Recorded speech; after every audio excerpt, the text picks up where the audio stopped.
We're good. Welcome to the final preseason episode of the Dynasty Pulse right here on Fantasy Sports Advice Network. I am Bigz. You can find us on the Undroppables, Fantasy Sports Advice Network, and also terrestrial radio 101.5 Talk in West Tennessee. This is the finest collection of knowers of ball in the industry. There's stiff competition out there, but we're stiffer. Hey, Schultzy, start the show.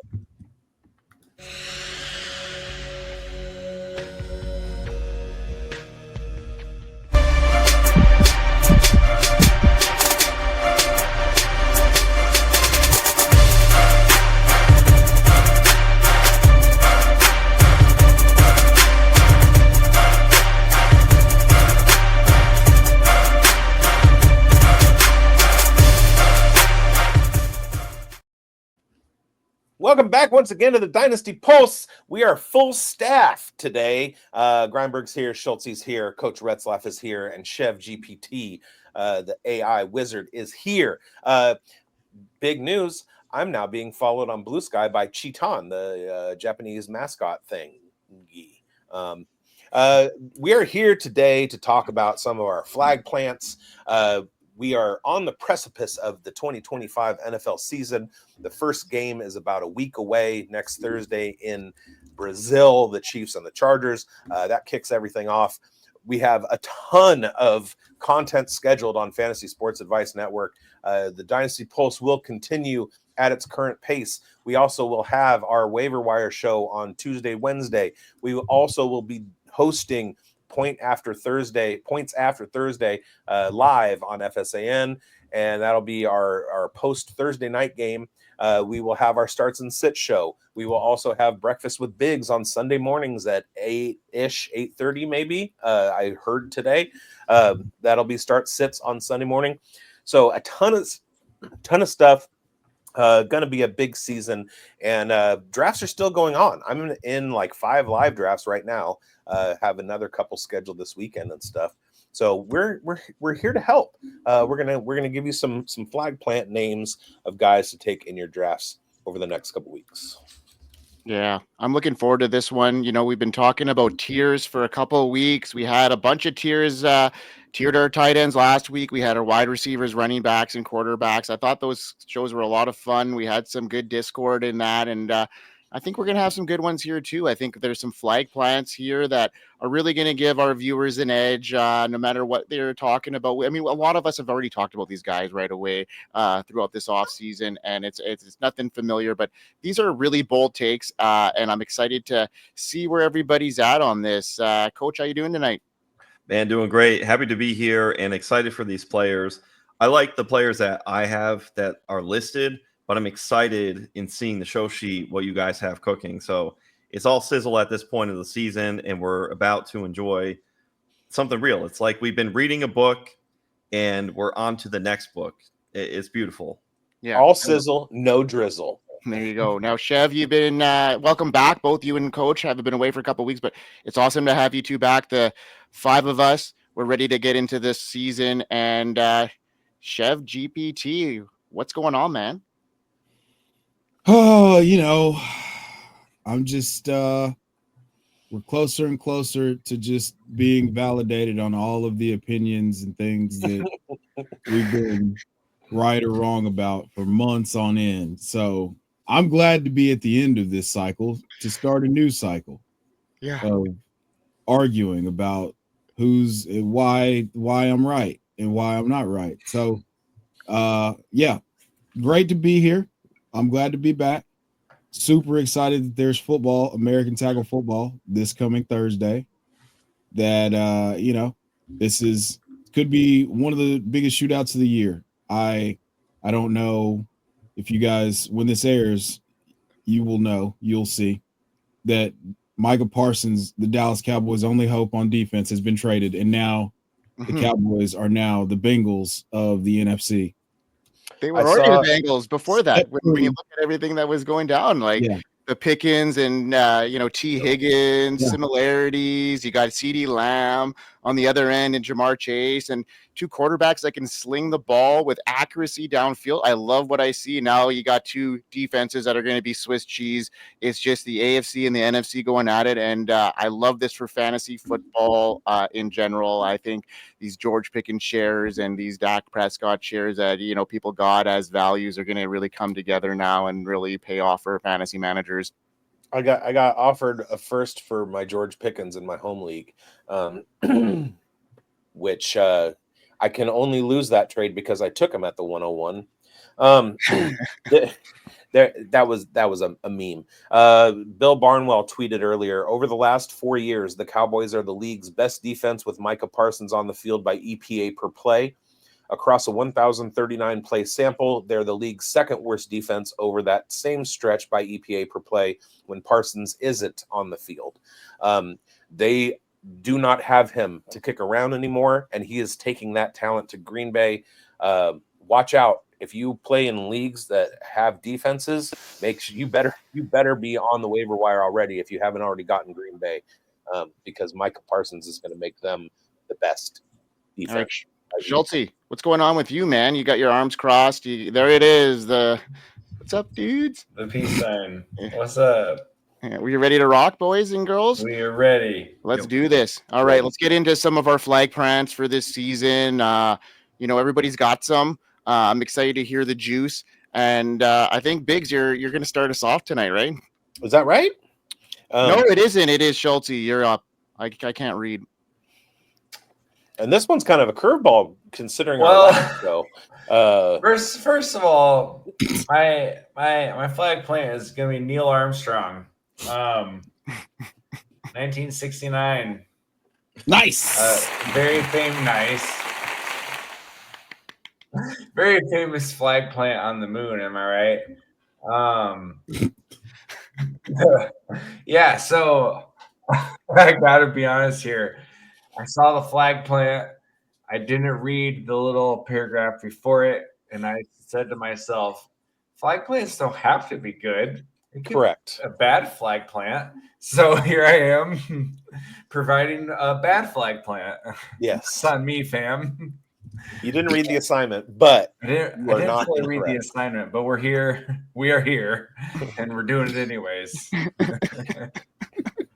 So take it for what you will. And I got Bryce Young as my flag plant. And my flag plant is that this guy's just really not very good in the breakout that everybody wants to happen. It ain't happening. And I think the hype, I can't wait to hear from Chev already. Me too. It's building up. I can't wait till it explodes. The hype we're getting here is based on a 6-game stretch that he ended 24 on that I just don't think is who Bryce Young is as a quarterback. He was really lifted up here by 5 rushing touchdowns over the 6-game stretch. And this is coming from a guy who has 6 in his whole career. So before this 24 ending stretch, he had 1 rushing touchdown. So this is really out of character. I think this is a huge outlier situation. It's just not who Bryce Young is as a quarterback. And I don't think you can count on a flurry of rushing touchdowns moving forward here. And in that stretch of games, people love to point out here as why he's going to take a step. We've got games of 56% completion percentage, 55% completion percentage, 53.5%.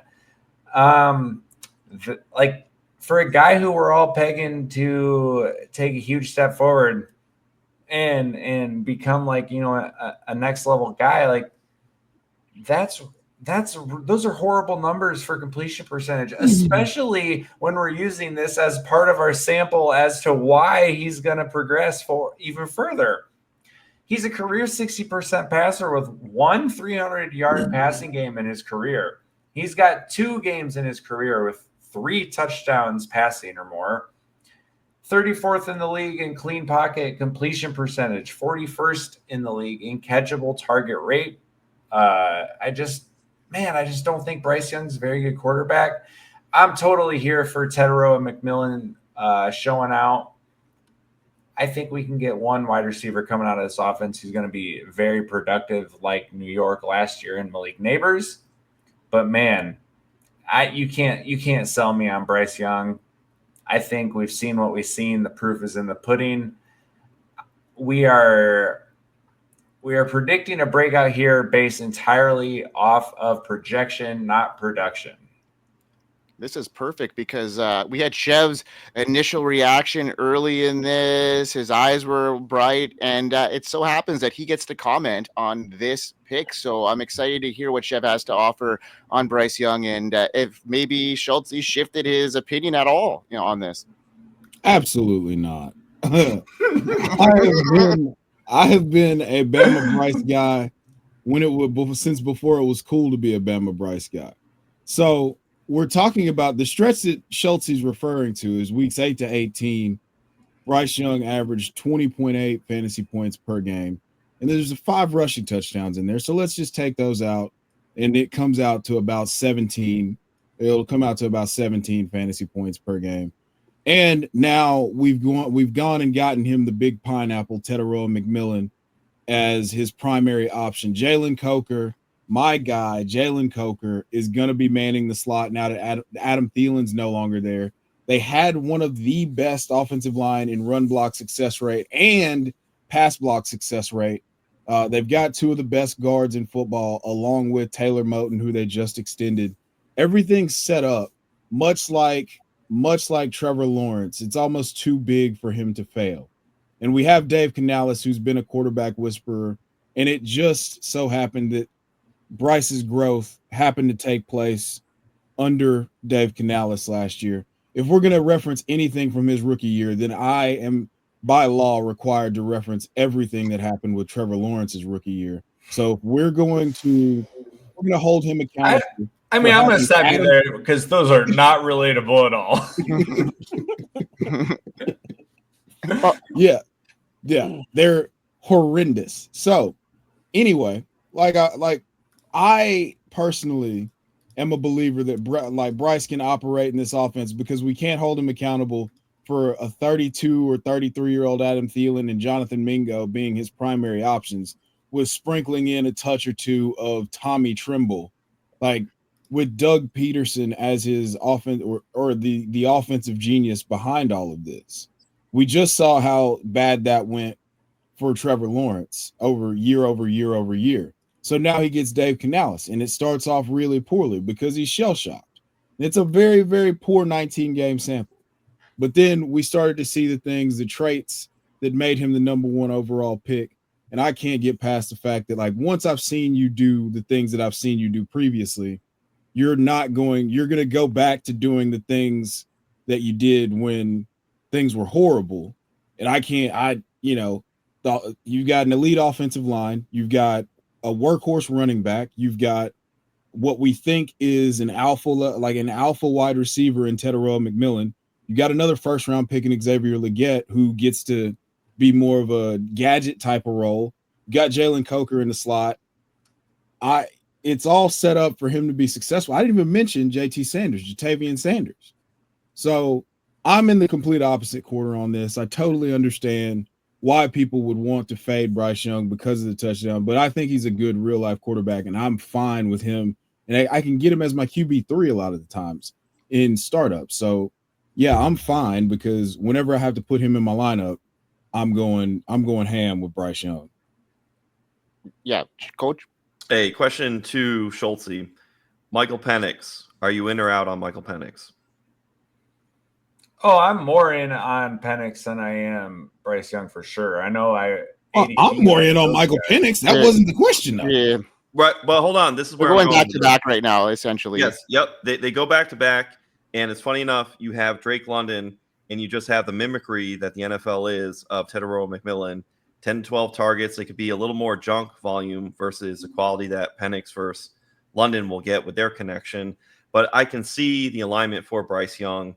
I'm just seeing Bryce Young ranked 22. I think he's just going to be a decent, good facilitator of the football. We may not see ceiling, but we're going to see very good out of it. And as Chev mentioned, all the weapons, I think, can lift that boat. We get a little bit of Bama Bryce. We've seen what he can do. but I don't think he ever matriculates up to like top 12 status, but I think he gives you 18 to 12. And there's some excitement there to be had. And when you're getting him so much late round, it can be valuable. So I don't mind, though, Schultzy taking that stand, because wouldn't you venture to say, Schultzy, you're just out on him hitting some mass ceiling where people think, hey, they're going to catch lightning in a bottle and just have asymmetrical upside? Correct. Like, I'm still, give me the under on the 18 and a half, or I guess the over, because the number's higher. Yeah. Do you think he can pocket in a high 2 QB, high QB2 range? No, I'm saying ranked higher, or like, ranked QB 19 or lower. Oh, okay. So you're Yeah. bear. So he's gonna park where he is at ADP. He's Yeah. gonna land at ADP 22 QB, somewhere in there. You think that wouldn't shock you? Yeah, I mean, to me, like, that's probably ceiling with him. I'm just out on him as a quarterback, and yeah, I mentioned the rushing stuff. That's a big deal, but like, everything Chev said, no, not everything, but most of what Chev said has everything to do with they're non-Bryce Young factors. So if I don't think Bryce Young is very good and he's not that guy, like, it doesn't matter what non-Bryce Young things happen. Like, he still stinks. So, and that's, that's kind of where I'm at. And Chev is on the other end, where he's seen what Bryce Young has done at Alabama, and he's seen what that 6-game stretch it has gotten. And at this point, I mean, his ADP is like, okay, I'm not even like, I'm okay with where he's at this stage, or like quarterback 22, 23 in a dynasty. That's okay as my second quarterback. And if he does hit those, QB2 mid quarterback 2 range, then you're gaining. I'm not up for like a huge breakout where he's going to crank into the top 12. I'm not sure I've seen anybody predict that, but yeah, I mean, he's going where he's going. I'm okay with where he's at, and I think he's going to do better than, I think he's going to outperform QB 22 this year. Absolutely, for me anyway. Well, this is just a good lesson that as we're looking it's all a plan until you get punched in the mouth. You see all the quarterbacks on from Josh Allen 1 all the way down through Kyler Murray, Bo Nix. You have bullish cases for Dak Prescott, Drake Maye, who we love some Drake Maye. But you just go on and run down, and I pointed out to Penix right next to Bryce Young. Just behind Bryce Young is Cam Ward. We'll think positively about all these quarterbacks, and there is going to be a bearish setup, a bearish layout at some point. So in a show where we are going to be mainly bullish, because that is the type of flag plant that Grindberg designed, it is refreshing, though, to hear somebody go against the waters, whatever the result may be, because there's going to be a binary outcome, one or the other. And you got to hear some kind of bearishness. So it is kind of nice to hear, refreshing, even if I want Bryce Young to do well, to hear that bearish case, because every single year we come back to the board and we realize, okay, these players didn't hit. Why? Deontay Johnson. So, all right, keep going. All right. The dynasty implication with this is, if you're in a situation where Schultzy is in a startup draft, he's going to be taking Bryce Young a little bit later than probably Chev would. If Schultzy has him on a roster, maybe try and find somebody with as much enthusiasm as Chev and get a good deal for him. And if you're Chev and you don't have him on your roster, find somebody who will sell him to you for a good value. Also, Schultzy, I think Louis Armstrong would be very proud of your flag plant. There it is. I want to get into one of Chev's tops, flag plants. I think I know, but I want to hear it from his voice. I appreciate the floor, Grindberg. Listen, it's Chase Brown. I'm not gonna sit here and waste any of you guys' time trying to convince you why you need to take Chase Brown. But if that's what you came here for, I guess I could give you a reason as to why I'm so excited about Chase Brown. So you have an elite offense that's going to score a lot of points, and you have also a coach that uses just one running back. They just They just take one guy and they're like, hey, man, we trust you. You know, we just want you. Hey, we just want you out here. We got to have you. We got to have you out there doing stuff for the team. So, and that resulted in Chase Brown putting up, 54 receptions, 990 yards rushing from weeks 8 to 18. He was the RB4, or weeks 9 to 18. He was the RB4, 20.6 fantasy points a game. On top of that, he handled 83% of their carries inside the 5-yard line. And he was top 5 at the position in routes run for the whole season, not just from that stretch. So they have him out there. He's going to catch passes. In that same stretch that I referenced from weeks 9 to 18, only Devon Achane had a higher team yards, team percentage, target share wise at the running back position than Chase Brown. So he's catching passes in an elite offense, and he gets all of the carries inside the 5-yard line. What is there not to like? I feel like I'm taking crazy pills when people tell me they don't like Chase Brown because they're like, well, the offensive line sucks. Well, the offensive line sucked last year, and he got 20.6 points a game. So that's me. That's where I'm at. Chase Brown. Tell me why I'm wrong, Grindberg. I can't because I'm on the same train as you. I mean, I was on him last year, just like you. He was part of, if you look back on my receipts last year, I was very much on the Chase Brown train. I've got a lot of exposure of him in Dynasty, and I just see this opportunity for him. Once again, all the dominoes fell in his favor this offseason. They didn't do anything spectacular to upgrade their defense whatsoever. So the Bengals are going to be in for a lot of shootouts. Like you mentioned, he's they're a one running back type offense, and they brought in Taj Brooks, who we're really excited about here, but he's almost like a Chase Brown clone. So unless he can unless Chase Brown gets injured, I don't see a path for him this year. Essentially, more of like a complimentary piece, taking him off when things when he needs a rest. So I love this call. He's definitely got a solidified role for this year and potentially next. And for running backs, that is a window that I'm buying every single time. And I mean, that elite offense with the upside and the amount of scoring upside. We talked about the Cowboys and Bengals earlier. I love this call there, Chev, and I'm all on the Chase Brown chain. And anybody else that is against the Chase Brown love? Hey, I got a disrupting question, which I think might run out the entirety of the show. How about Chase Brown versus Bucky Irvin? I'm a Chase Brown guy.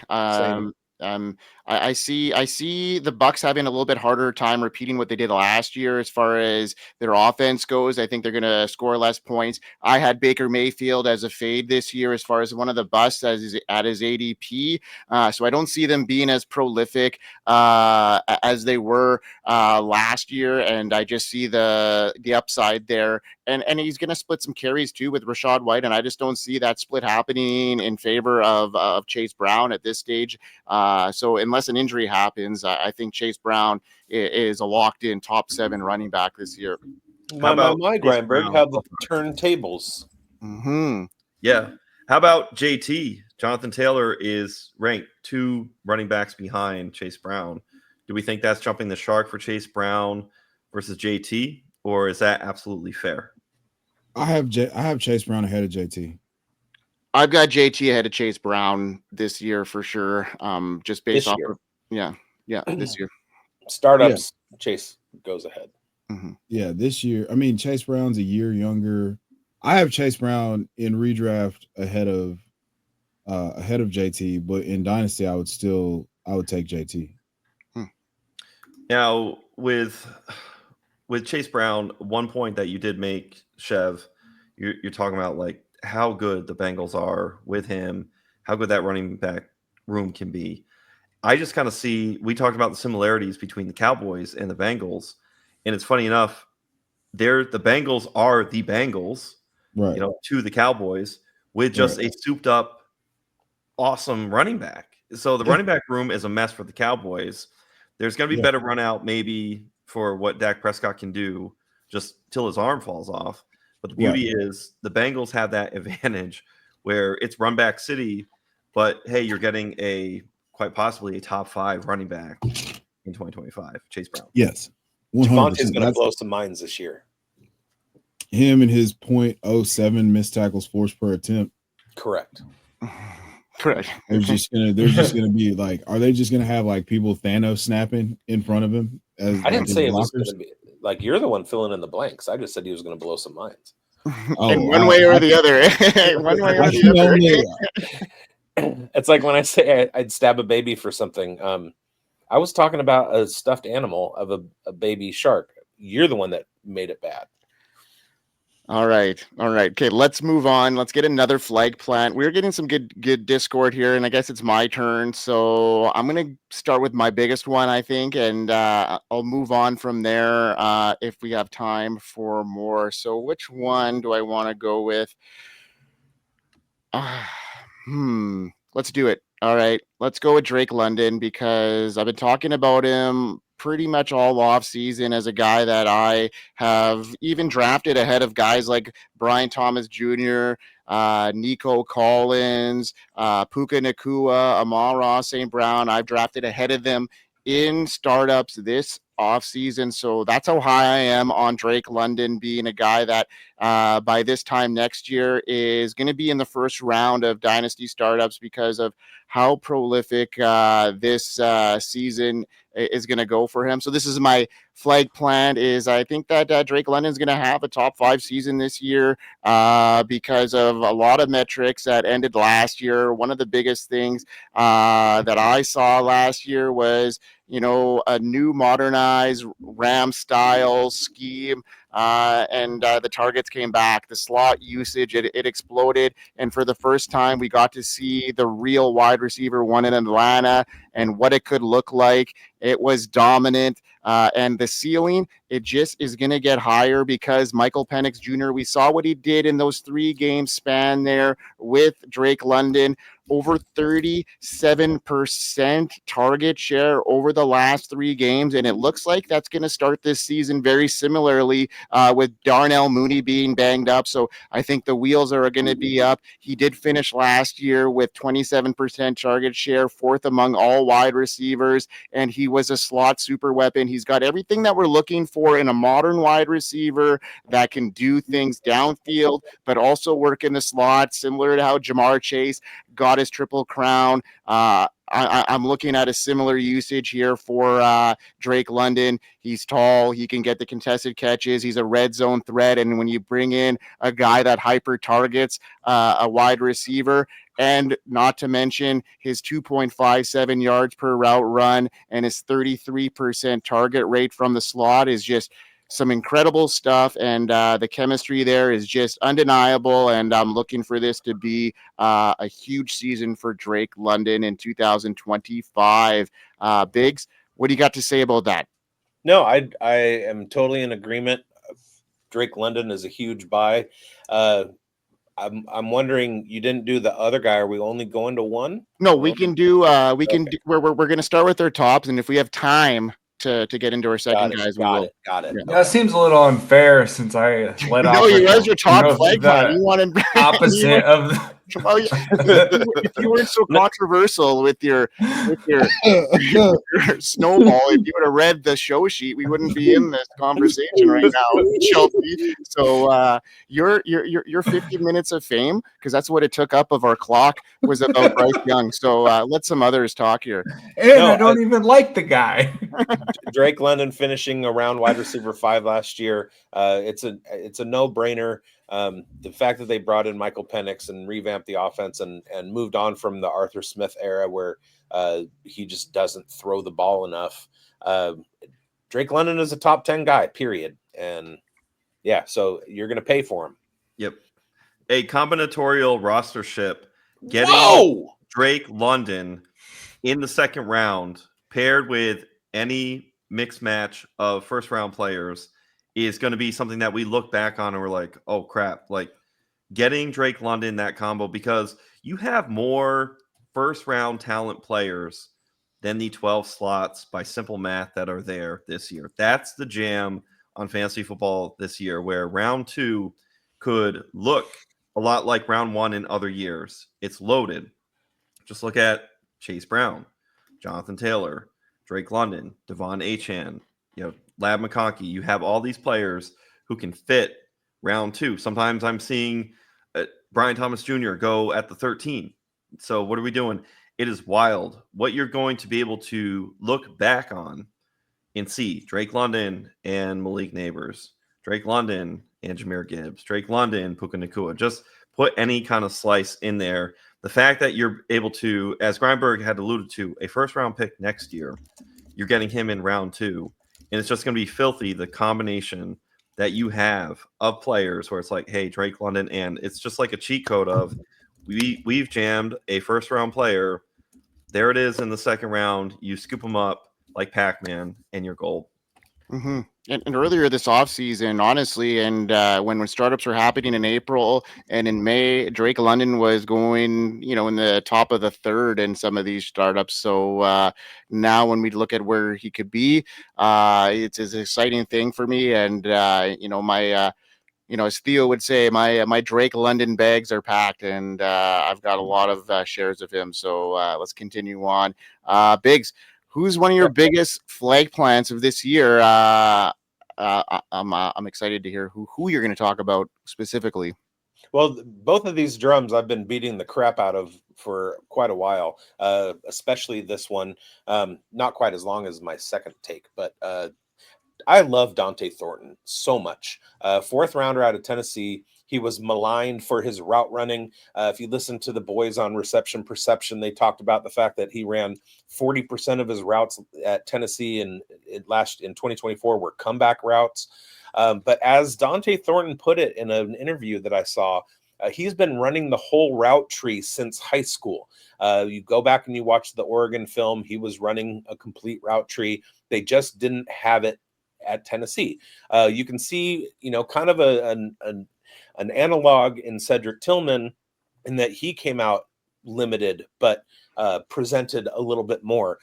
Brian Thomas Jr. is the other analog. That's exactly how we missed on Brian Thomas Jr. last year, was thinking that his route ability was limited to what he did at LSU. And in fact, he hit the Jaguars running and ran all over the field.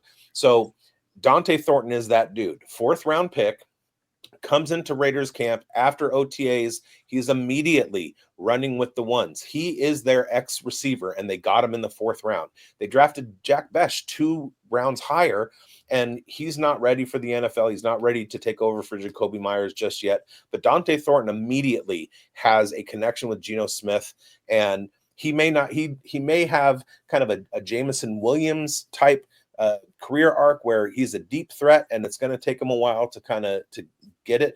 But this is a kid that I was taking in the 4th round of my rookie drafts through the spring and into the summer. And now he just got taken in the 9th in a redraft league, a couple spots ahead of where I was going to take him. And I had to take Cedric Tillman in that place. But I mean, going from a 4th rounder in rookie drafts to being in the top 10 rounds in a redraft, that's some huge steam, and I'm here for it. You want a guy who has 4.3 speed and a 6.5 frame, 20 pounds short of where Megatron was in his playing days, but you give him a couple years, and he's going to put that weight on with an NFL eating program and everything. 4.3 speed. He's going to take the top off the defense. And Geno Smith is a top 3 deep ball passer in the NFL. So those two guys are going to hook up quite often. You got to account for Brock Bowers. You got to account for Jacoby Myers. You got to account for Ashton Genty. And the next thing you know, D'onte Thornton is behind you. And I love him. Yeah, there's only 3 wide receivers before you comment there, Coach, that are 6'4" or taller and ran a 4.35 at the combine, and that's Calvin Johnson and DK Metcalf, and you include D'onte Thornton into that mixture. So D'onte, not Deontay. D'onte, sorry. So I mean, he could be a guy that we really enjoy here. Coach, go ahead. This is the beauty of us going way back to January when the calendar cleared and we hit rookie talk. We're talking about round 3, 4, and 5 in your rookie draft players.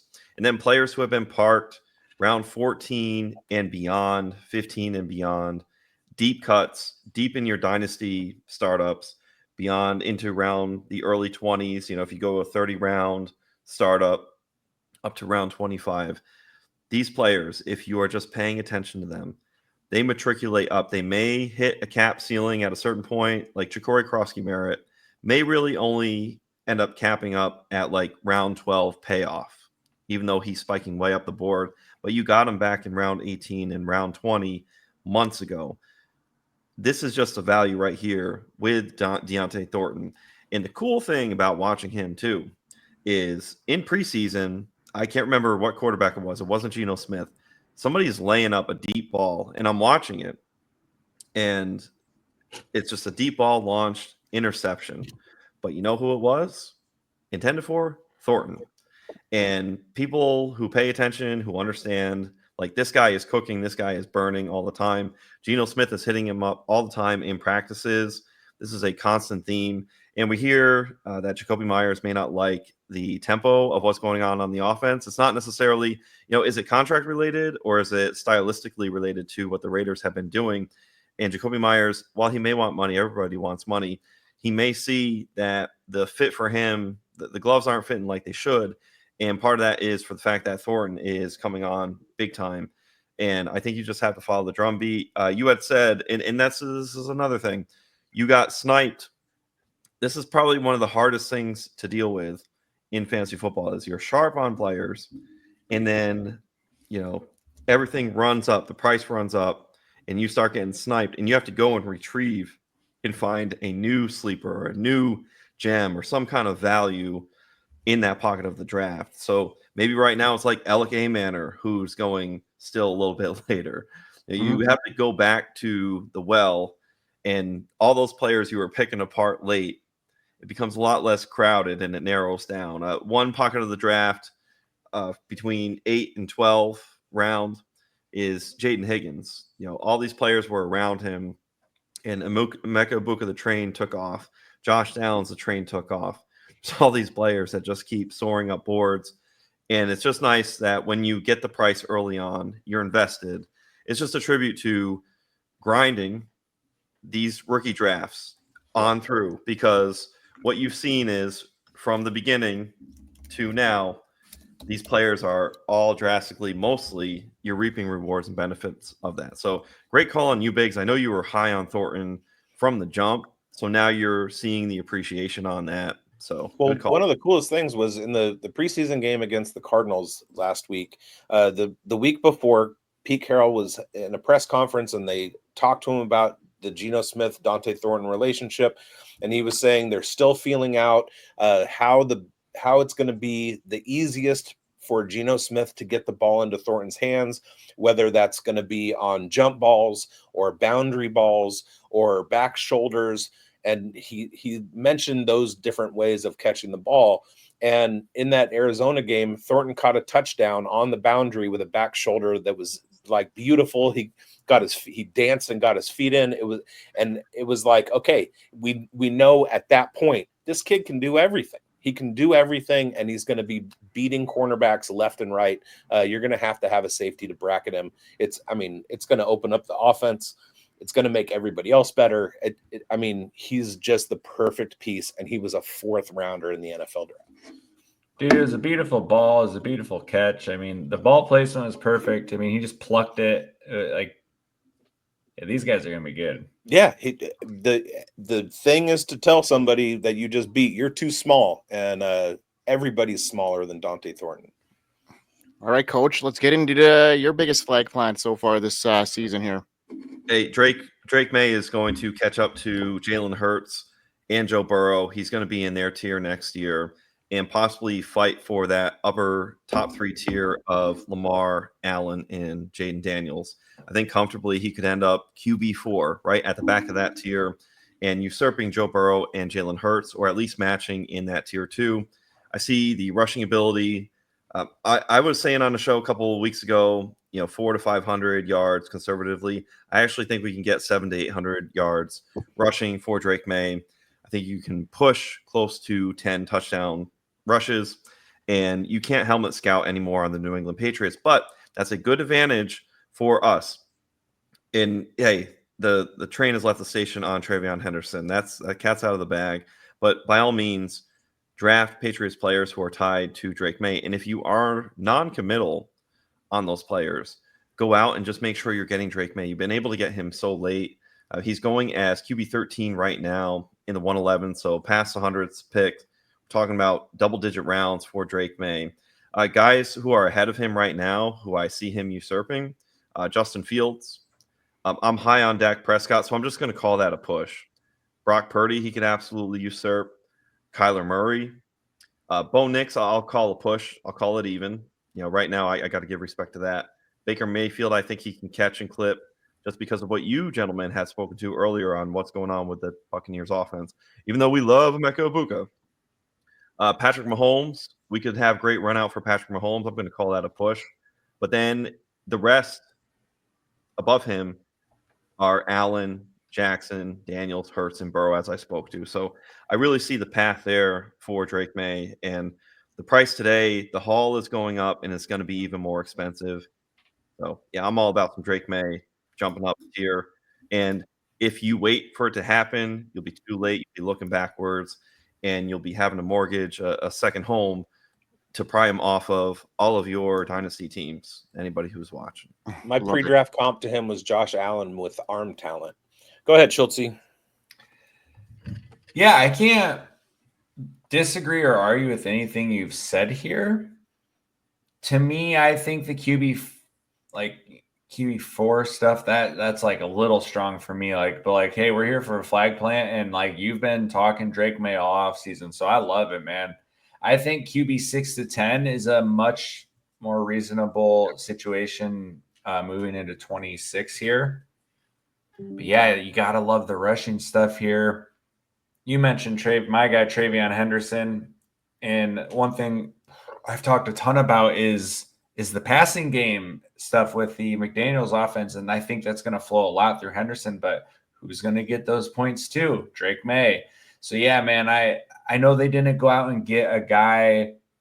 I know they got Stephon Diggs, and it's not like the type of signing trade draft that maybe some people the really bona fide number one guy that some people wanted to get Drake Maye.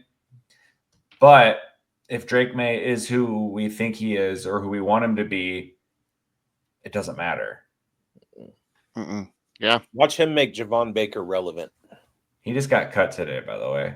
Baker? That's how good he is. That's how good he'll He be. just made him relevant on another team. He made him relevant on another team, whether it's in the CFL or not. He's Then going to if be he just relevant. had Drake Maye thrown to him, Yeah. Yeah. Could be at a supermarket somewhere. You never know. We'll have to see. But okay, we're going to power through one more flag plan from each of us. We won't do some comments, but let's get our viewers. We got about 10, 15 minutes left of the show. Schultzy, let's get into one of your actual flag plans. Maybe a optimistic one, if you will. Yeah, man, it's that Garrett Wilson's going to the moon, and it's time to jump on board if you haven't already bought a ticket. And I will go super fast since I took a long time on round one here. What has Garrett Wilson done for you? Well, he goes out and gets 150 targets. He's going to go catch 100 balls. He's going to go catch 1,000+ yards and passes, catch a handful of touchdowns, and he's done this all with pretty garbage quarterback play.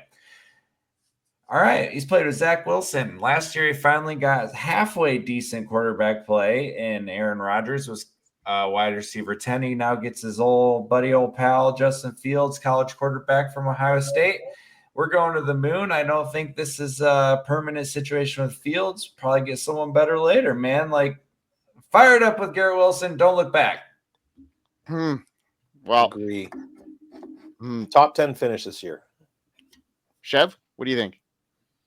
Well, are we doing comment? I don't know if we're. Well, you seem to disagree a little bit there. So, are you on the Garrett Wilson train?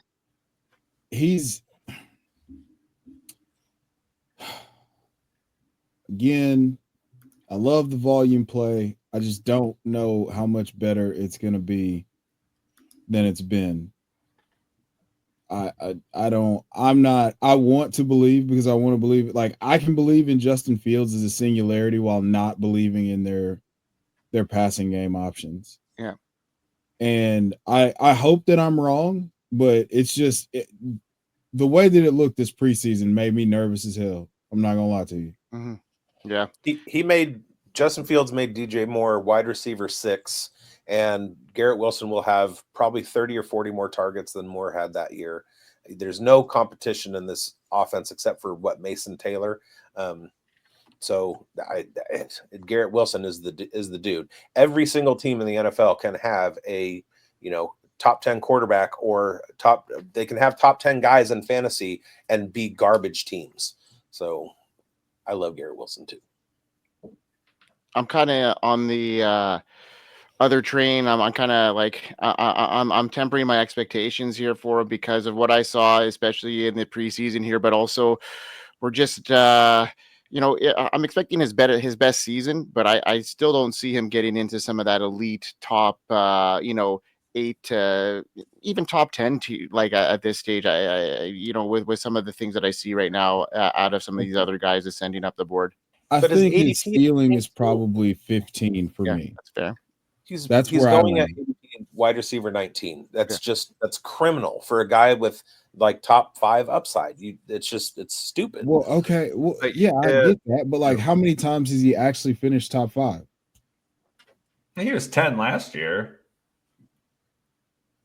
Hey, here's my problem for the ADP thing, because when you're talking about how late Garrett Wilson goes, about 7-8 picks later, and it's been about around for the longest time, George Pickens goes as wide receiver 22. Pickens has just over 100 targets, an 1,100 yard receiving season, and he gets an improvement with Dak, a better passer, a better run out this year. I would argue that George Pickens is actually going to outproduce Garrett Wilson. Just in part of that based on in 2026, if we get, let's say, Nussmeier, Lenore Sellers, just name any of the top quarterbacks, we're talking about some different run out. But right now, it's just not even and fair what you have, even though he's wide receiver 2, Pickens, on a golden offense with Dak Prescott over Fields' connection to Wilson. So I would actually take the price cut. We're talking about a price cut on Wilson. I would take an even further price cut and venture to say rubber band back to pull forward that George Pickens will outproduce Garrett Wilson. Was that combinatorial? That was combinatorial in my head because I was like, how do I bring this home? All right. We got to clip this for fantasy receipts. This is going to be a banger. Did I cook? That was a banger. I cooked. Yeah, Chev and 11. Let's get your next guy here. Jameson Williams. I'm not gonna waste you guys' time here. Listen, Jameson Williams just came off. This is the first time as a professional that he was a full-time player, and he was still only 38th in total routes run in 2024. That resulted in 14 points a game. He also led the league, tied for the league lead in 50-yard touchdowns and catches over 50 yards, and he was third in catches over 40 yards. The other guys in that same category, Brian Thomas, Jamar Chase, Terry McLaurin, all those guys are locked in for 120, 130 targets. The reason that I'm so bullish on Jameson Williams is because just expanding from 6 targets a game to 7 targets a game creates 120 targets for Jameson Williams. And if we get that, you're allowing probably this next generation's Tyreek Hill 120 opportunities in the most elite offense that we've seen out of, consistently, both run and pass efficiency wise. And I just have a firm belief that all of this signal that we've gotten from the Detroit Lions about how they want to utilize him more is something that we should be paying very close attention to. At worst, it's what happened last year, and he still only gets 90 or so targets. But that was sick. That was in 15 games. He was the wide receiver 22. I think we can get a 16 to 17 point, maybe even if we break lucky on long touchdowns and he spikes double-digit touchdowns somehow, we could be looking at a 70 for 1,212 type of season. And he's like, everything around him is elite. There's nothing, and he's shown you that when given opportunity, he is very explosive. That's just kind of his thing. So I'm all in on Jameson Williams. I'm buying the breakout. I think he's my wide receiver 20. Right around there too. I love it. Biggs, what do you got? Nico Collins Redux. May 3rd, I said, guys, I'm trading for rookie picks. Jaden Reed. Guys, I'm adding when I acquire picks. Jameson Williams. Yeah, I think we're all the Jameson Williams seeing this. This is a big year for him. So yeah, Chev, good call on that. My next call, I'm going to talk about. I'm going to bring out Kenneth Walker because he hasn't been talked about enough. And the reason why I like him so much, and I see him finishing as a top 8 running back this year, is just elite missed tackles, forced rate at 0.42 in 2024. It was the highest in PFF history among running backs with 50 plus carries, better than peak Marshawn Lynch or Nick Chubb. That is an incredible stat.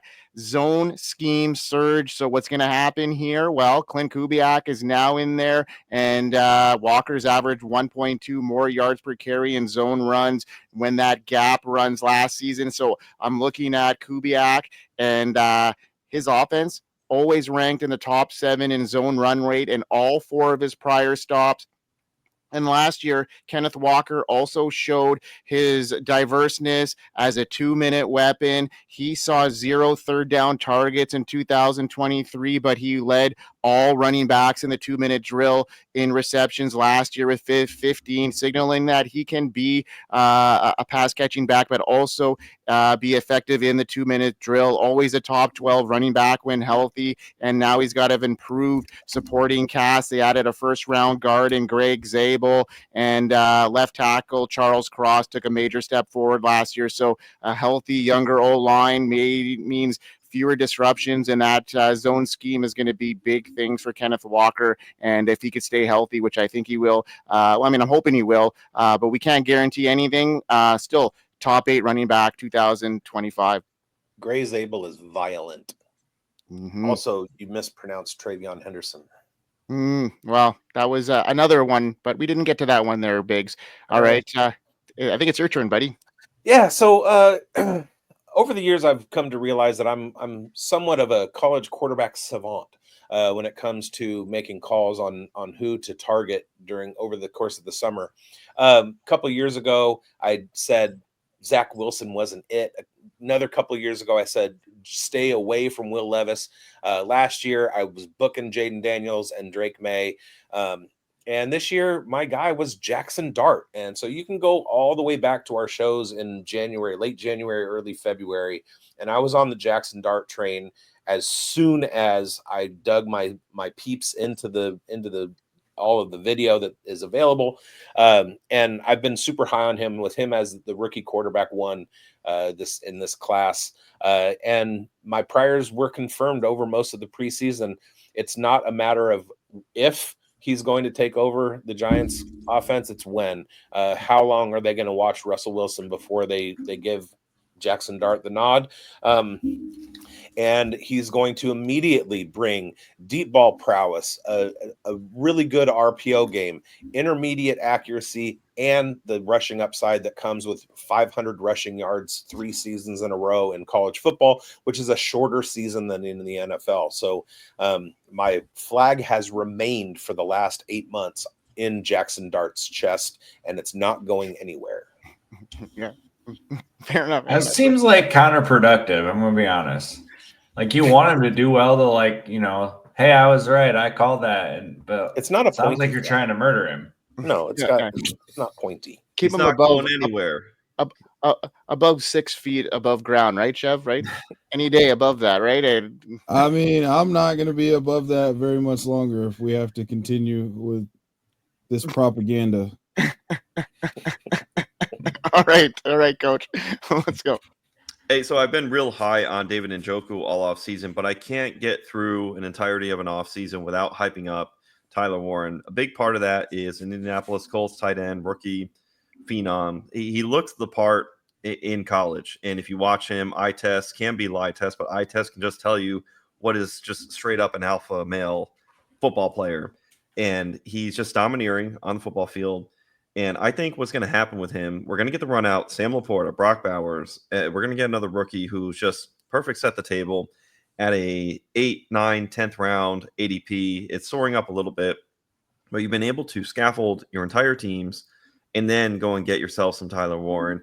Tyler Warren, I think, is actually a sneaky bet to get some rush share inside the 5-yard line. Let's see if we get a copycat league and possible pay some carries inside, and all of a sudden you're getting an extra 2 or 3 touchdowns that you didn't bargain for from the tight end position in your tight end allotment for your fantasy football with Tyler Warren. You see the highlights on tape.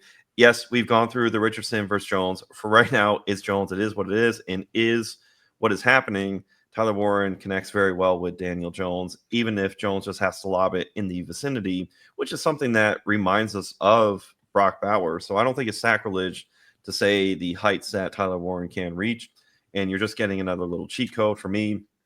I'm flag planting. Tyler Warren's going to ball out. I think he'll be a top 4 tight end because I've already said that David Njoku will be top 3, but you get my drift. You're not going to lose money with either of them. And honorable mention between Njoku and Tyler Warren. I got to go with Tyler Warren. And part of the truth serum that I'm finding is in my redraft leagues, I'm coming in away with Tyler Warren. I have 500 best ball drafts, and I have probably about 10 to 12% on Tyler Warren. But when I've had, I think, 5 redrafts, 3 so far, I got 2 left. God, we're almost done.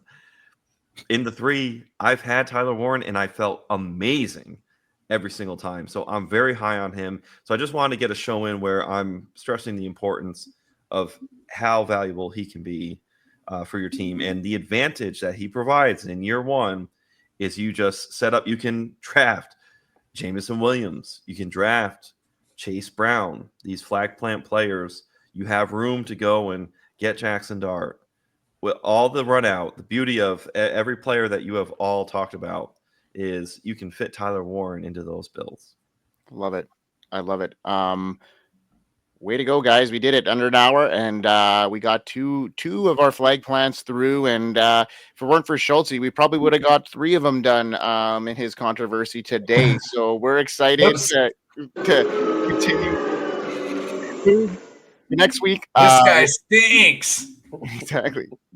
Next week we'll be talking real football because football's going to be on, and it'll be the start of the season. We're excited to bring you all the great content here, and let's end the show here, Bigz.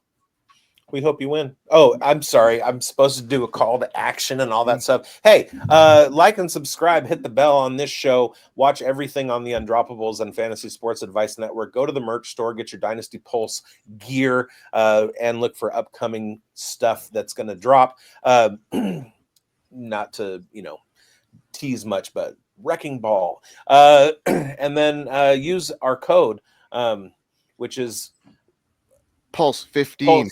Pulse 15, or if you want to do Forecast 15, you can do that. Pulse 15 or Forecast 15 get you 15% off in the FSAN merch store. Yeah, we love you. We hope you win. Hope you win, folks. We'll see you next week.